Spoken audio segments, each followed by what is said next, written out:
Halo Jakarta, hello Hong Kong. Siaran bersama Voice of Indonesia RRI dan Radio Television Hong Kong.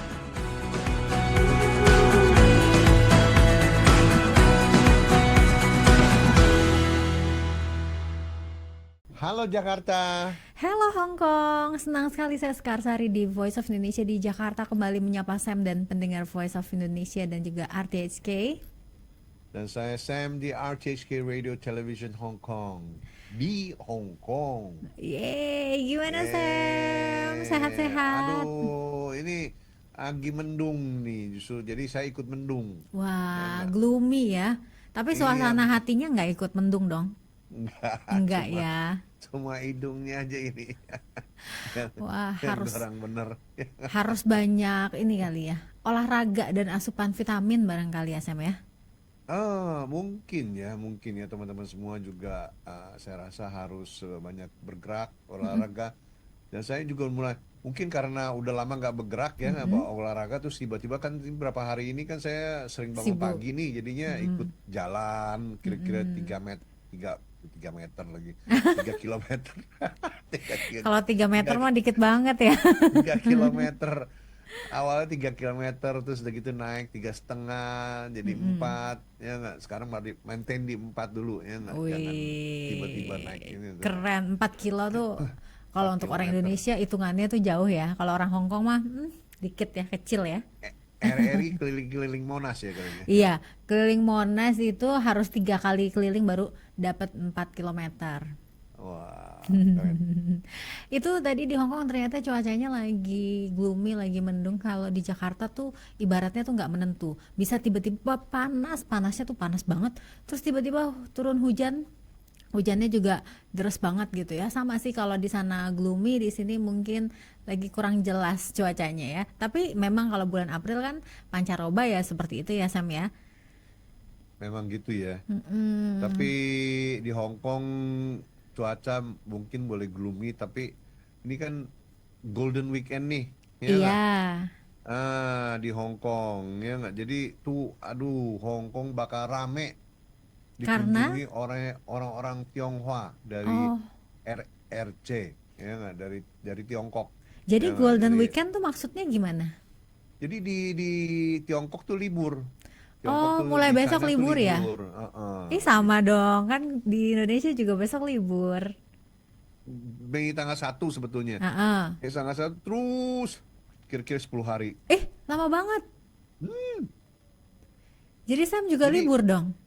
oh enggak, kita enggak, hanya di China, Oh, hanya di Tiongkok. China. Ya enggak?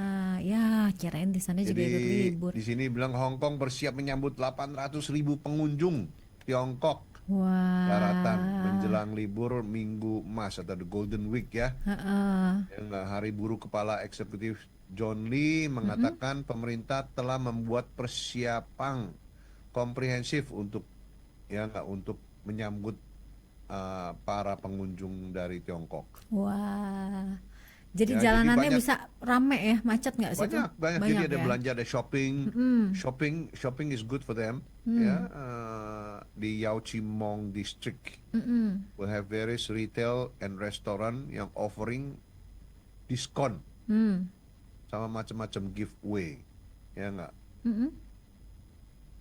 Iya, jadi Hong Kong travel industry ya nggak akan mempersiapkan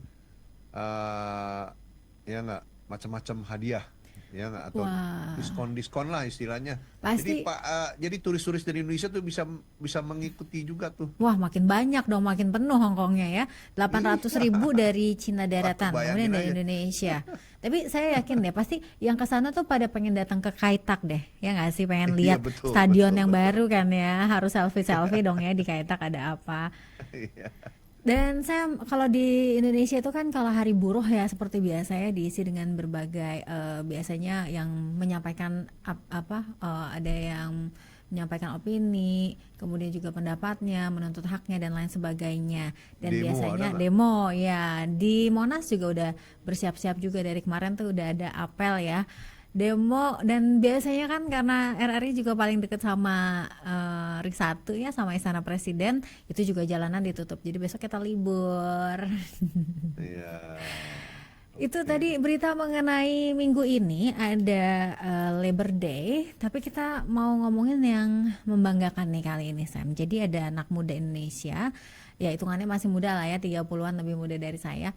Terus dia ini kan menjadi orang Indonesia pertama yang ikut misinya Rusia untuk menjelajah Antartika. Jadi dia tuh membuat peta gitu, keren banget ya.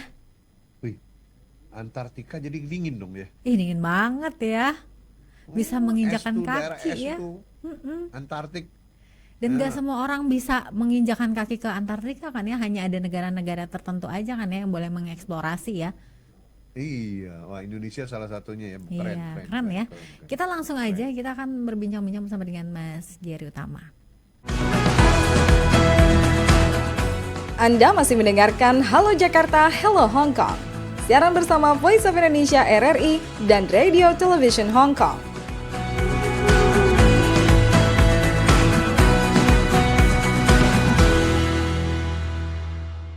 Pendengar Halo Jakarta, Hello Hong Kong, seperti saya sampaikan sebelumnya bahwa sudah di studionya Voice of Indonesia. Saya bangga banget nih bisa berdiskusi, ngobrol-ngobrol sama anak muda Indonesia berprestasi. Karena gimana gak berprestasi ya, Mas Gary Utama ini adalah orang Indonesia pertama dan juga dari ASEAN pertama yang terlibat dalam ekspedisi ilmiah Antartika bersama Rusia. Mas Gary, apa kabar? Apa kabar Mbak Sekar? Kabar sehat, baik. Alhamdulillah sehat ya. Iya.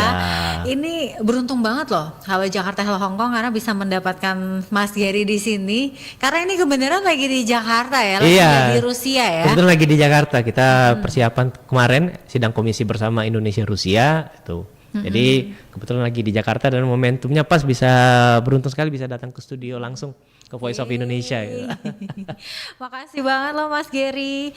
Dan kita pastinya bangga banget, bukan hanya jadi kebanggaan buat Mas Gary aja, tapi kebanggaan untuk kita semua masyarakat Indonesia, terutama generasi-generasi muda.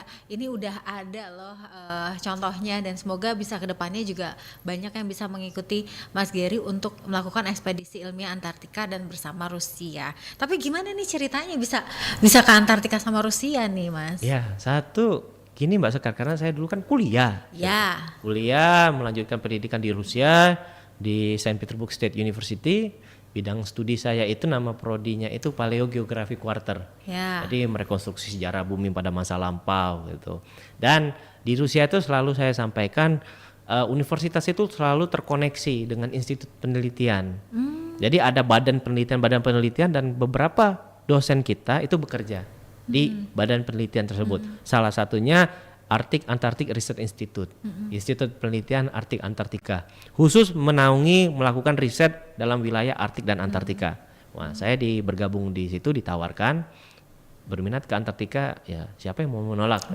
Iya dong, gitu. Awalnya di situ ditawarin, dan itu menjadi momentum penting.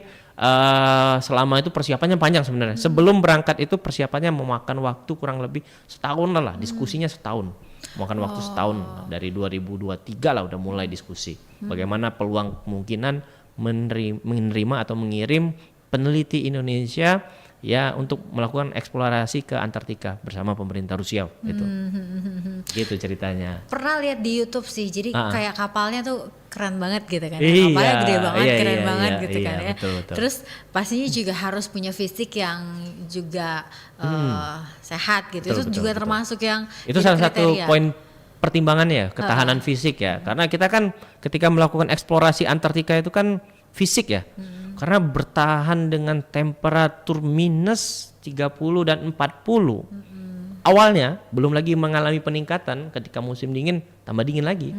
Dan itu kan perlu fisik yang kuat ya. Bagaimana tidak ketika di Antartika itu kita bekerja tidak berkeringat tapi capek. Nah, itu benar-benar yang tidak berkeringat dan capek itu nggak bisa dijelasin tidak ya, bisa dijelasin, tapi energi kita terkuras banget. Padahal nggak berkeringat itu. Iya, capeknya terasa tapi 5 bulan loh ya, 5 bulan kan itu? Ya hitungannya 5 bulan 6 bulan untuk eksplorasi. Tapi kok bisa terpilih? Pastinya kan ada dari sekian banyak mahasiswa dari berbagai negara di seluruh penjuru dunia. Itu gimana tuh? Itu karena satu ya, bukan karena memang karena saya spesial ya, itu spesial beda ya. Nggak spesialnya karena ya orang Indonesia. Spesial dong, pasti dong betul. Ya kalau bisa. Tapi karena memang ada kompetensi-kompetensi khusus yang diminta dalam hal melakukan eksplorasi Antartika itu ada kompetensi-kompetensi khusus. Dan salah satu mandat yang diberikan oleh Institut Arktik Antartika kepada saya itu melakukan rekonstruksi, melakukan pemetaan geomorfologi ulang, bukan geomorfologi, melakukan pemetaan geomorfologi Pulau King George, itu yang belum diselesaikan oleh pemerintah Rusia. Dan yang buat petanya orang Indonesia, saya. Itu sebenarnya pekerjaannya itu, dan itu butuh kualifikasi khusus. Wah, Itu tuh yang menurut saya yang membawa saya ke Antartika itu karena menyusun pemetaan geomorfologi itu dianggap kompeten dan sanggup menyelesaikan. jadi kalau kita lihat peta Pulau King George, terus kita tuh harusnya bangga banget ya. Iya, karena yang buatnya orang yang Indonesia bikin ya. Orang Indonesia loh. Perlu dipakai buat orang Rusia kan. Buat orang Rusia yang pakai ya. Iya, betul. Tapi kalau boleh diceritain tentang Pulau King George itu tuh, apakah memang dia juga memiliki signifikan tertentu atau juga menjadi satu hal yang penting sehingga kemudian harus Diteliti ya, betul. diteliti. Jadi penting menurut saya, bagi saya ya. Ketika saya melakukan pemetaan geomorfologi di Pulau King George itu jadi penting banget. Karena proses-proses dinamika itu kan Antartika kan diklasifikasikan dua ya, zona barat dan zona timur. Dan di zona barat Antartika itu Pulau King George salah satunya. Dan proses pencairan es terus mengalami pembekuan lagi itu masif sekali. Dan ini bisa mengetahui seberapa jauh volume es yang mencair yang menyusut di Pulau King George itu bisa dipetakan. Dan ini menjadi indikasi. Kemudian proses-proses geologi pada masa lampau. Jadi di Pulau King George itu temuan yang paling penting adalah proses tektonismenya. Sehingga material-material vulkanik yang sama seperti di Indonesia, proses vulkanisme ada di Pulau King George. Ada patahan Collins Fault, ada lagi patahan Eskura. Nah itu seperti proses-proses tektonisme yang persis sekali terjadi di Indonesia, dan itu sangat memudahkan saya untuk menyelesaikan pekerjaan-pekerjaan itu. Ada fakta menarik apa sih yang bisa dibagikan? Katanya tuh menemukan kayu ya? Iya, fosil kayu ya. Betul. Itu Dan itu menjadi indikasi ya. Itu kan estimasi fosil kayu itu, kalau bahasa Rusianya kan fosil kayu itu kan kusok ya. Jadi estimasi itu diperkirakan di 130 juta tahun, di mana proses subareal aktivitas vulkanisme terjadi, dan itu menjadi indikasi bahwa dulunya Antartika itu menjadi hijau ya, pernah ditumbuhi vegetasi sebelum dia mengalami ditutupi salju.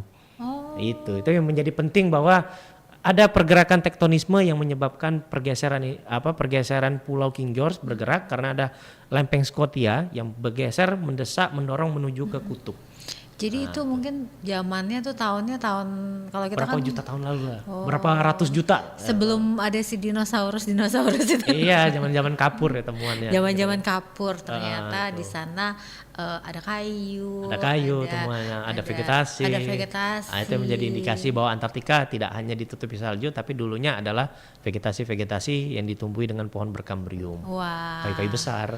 Wah, saya baru tahu nih. Ini pasti pendengar yang di Jakarta dan juga di Hong Kong juga pasti baru tahu juga nih soal ini ya. Betul. Kayaknya ya.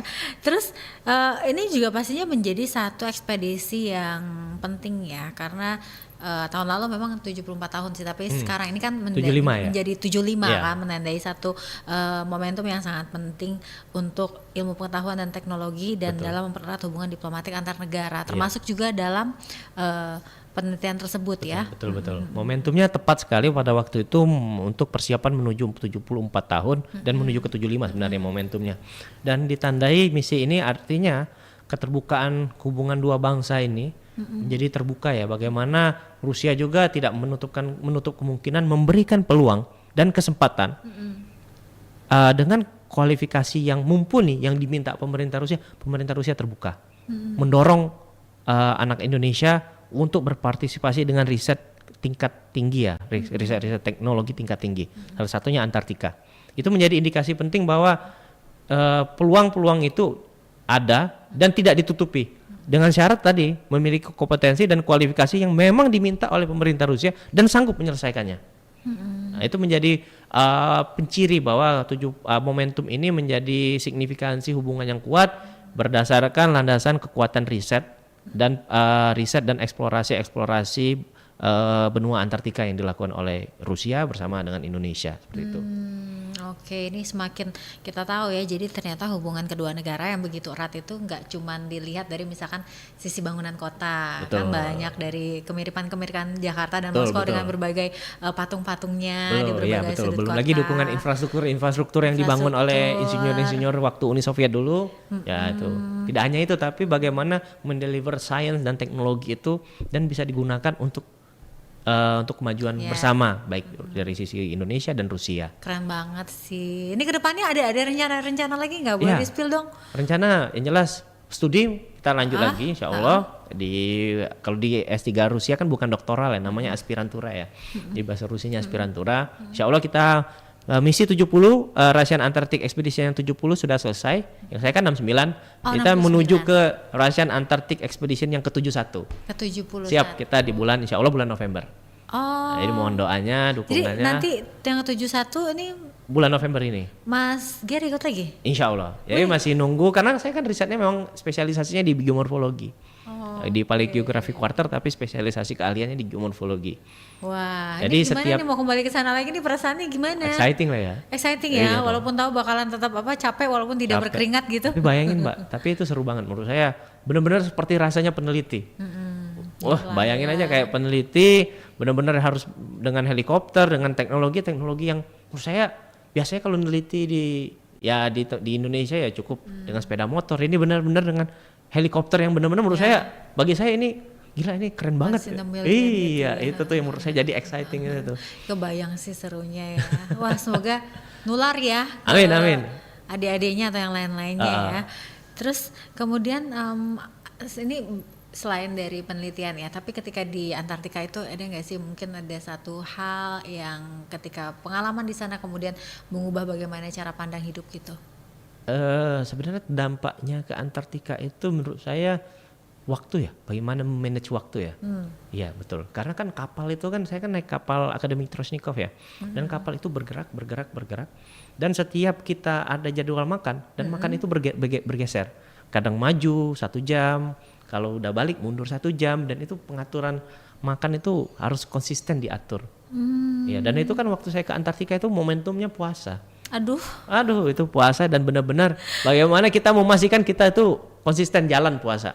Itu Jadi tuh berat. berapa jam itu puasanya? Kalau puasanya kan kebetulan kita lagi di kapal itu. Waktu itu saya lagi di kapal. Ya waktu itu masih udah mau deket-deket ekuator. Jadi jamnya sama kayak di jamnya Indonesia. tetap sama ya. Iya. Oke, Cuma bisa melihatnya Iya, langsung betul. hilal gitu loh, melihat langsung. Mana dingin banget lagi ya, tetap Iya, berpuasa gitu. ya. Oke, ini saya mau ngobrol lebih panjang lagi karena seru banget perbincangannya. Tapi di luar udah kasih kode-kode terus untuk untuk kita berhenti. Tapi semoga nanti kedepannya kita bisa ngobrol-ngobrol lagi di lain kesempatan. Tapi terakhir Mas, mungkin ada ini nggak sih kayak semacam mantra atau kita kan biasa punya apa ya? Kayak quote ya? Kayak quote gitu ya. Gitu nggak sih orangnya yang gitu nggak? Aduh, Nggak ada ya? lah, ada. Iya kan, pasti ada lah. Saya percaya Iya. pasti ada. Mungkin quotes dalam hidupnya dan pesan-pesan kali ya Iya. untuk yang mendengarkan. Saya nggak pernah, saya tuh selalu konsisten sama quote saya. Jadi kalau untuk quote saya nggak terlalu quote sih. Sebenarnya untuk mewujudkan mimpi itu kita harus bangun tidur lebih awal. Ya. Karena ketika kita bangun tidur lebih awal, kita punya banyak waktu untuk mewujudkan mimpi kita menjadi kenyataan. Setuju. jadi- Morning person ya. Iya, morning person ya. Morning person. Sepagi apa? Jam 4 ya? Ya jam 4, jam Oh, 3 iya, gitu. iya, Walaupun iya, nggak ngapa-ngapain tapi tahu. Iya. Jadi punya spending time Yes. untuk make a dream come true itu lebih banyak. Iya, setuju banget. Itu betul benar. Itu benar deh. Waktu Iya. kita banyak energi. Benar. Oke, makasih banyak Mas Gary Utama. Semoga sukses terus untuk kedepannya. Nanti kalau setelah ekspedisi atau sebelum ekspedisi kita tunggu kabar-kabarnya ya. Iya, Mbak Sekar. Sukses dan Terima kasih Mbak Sekar. Baik pendengar Halo Jakarta, Halo Hong Kong, tetap bersama kami.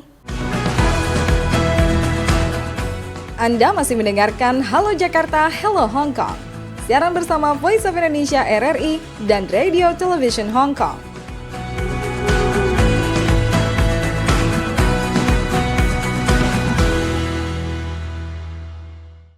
Halo Jakarta. Halo Hong Kong, bangga banget ya jadi orang Indonesia ya. Ternyata generasi mudanya tuh keren-keren banget. Keren. Saya rasa generasi muda sekarang juga bakal tambah keren. Ya, Amin, amin. kedepannya tuh wah pokoknya keren-keren lah generasi sekarang, apa dengan banyaknya AI segala macam sekarang rasa lebih banyak keren lagi. Nah mungkin ada yang traveling ke moon kali ya, ke atas. Amin ya, semoga Indonesia juga bisa menyusul dalam waktu dekat juga ya. Iya. Ada keseruan apa lagi nih di Hong Kong nih Sam? Nah ini ada lebih dari Hari Cinema Day di Hong Kong ya, datang lagi nih ya nggak? Lebih dari 200.000 orang diperkirakan akan menonton film di Hong Kong pada tanggal 10 Mei 10 ya nggak? Mei. Seiring dengan kembalinya Hari Sinema untuk tahun ketiganya berturut-turut Oh. ya nggak? Tiket film akan dihargai $30 saja.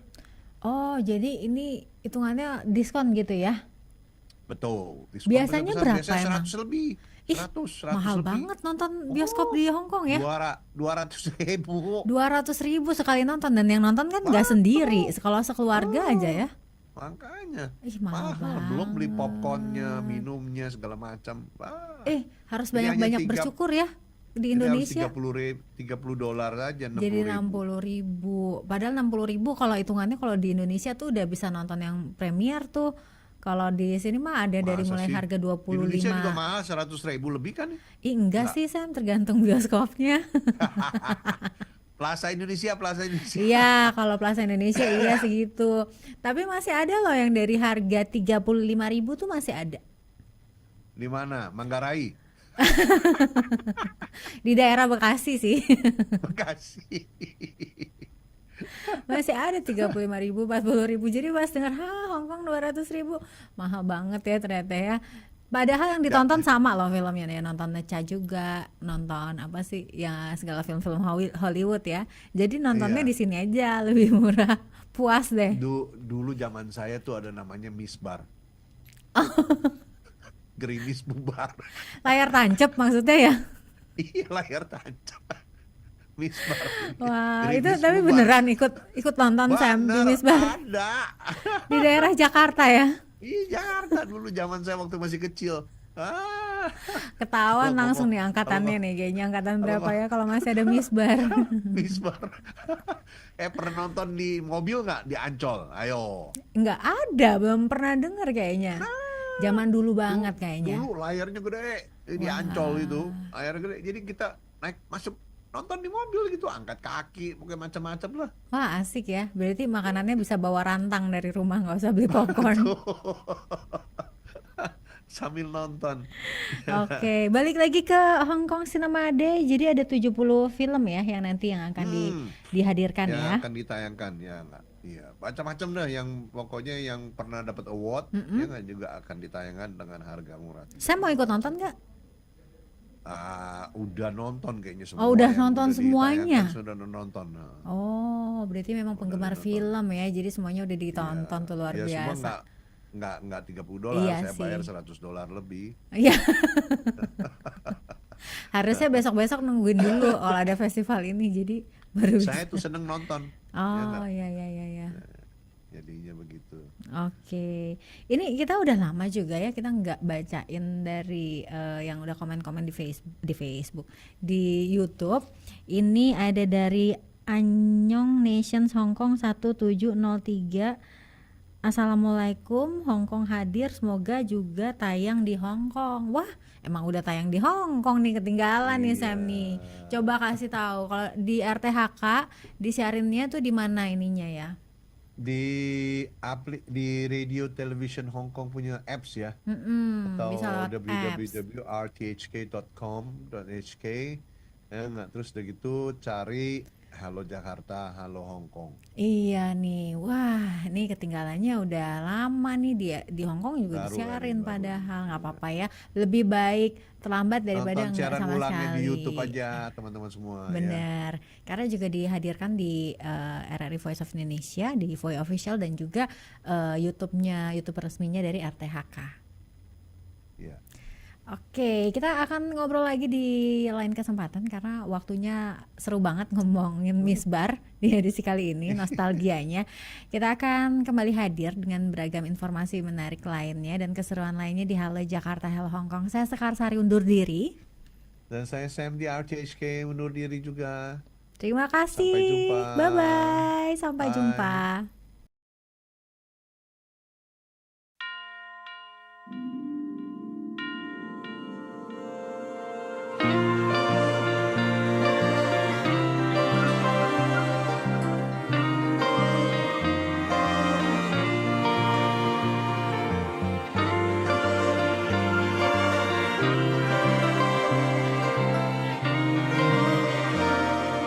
Hai kau si lemah dalam cermin, mari beradu mata dan mulai bicara tentang pijar resah yang menyala.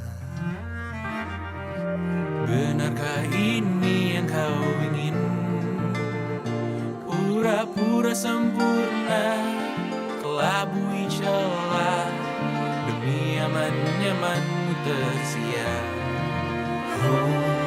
Hai si lemah, buatlah semesta menerima dirimu apa adanya. Relakanlah, masih banyak senyum di dunia yang bisa terima semua indah kurangmu. Bila engkau berbeda, jangan kau benci dirimu.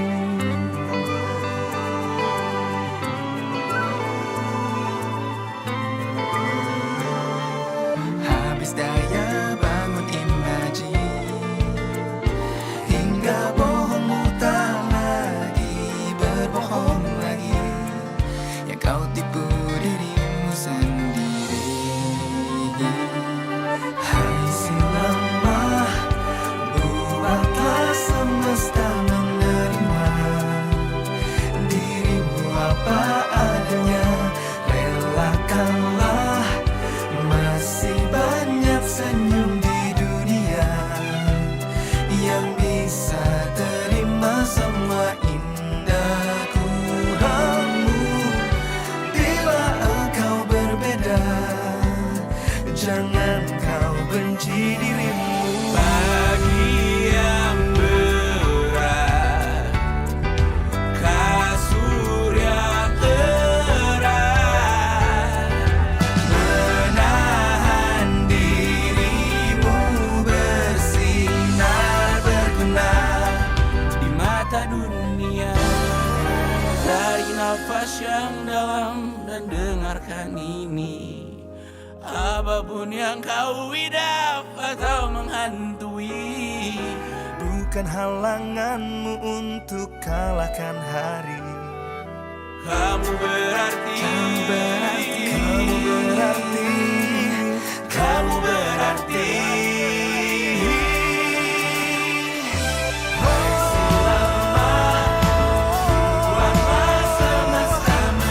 semesta terima.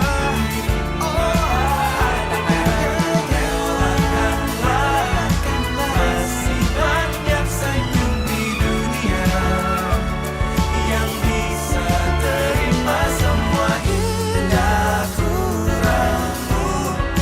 Bila engkau berbeda, bila engkau berbeda, janganlah kau benci dirimu.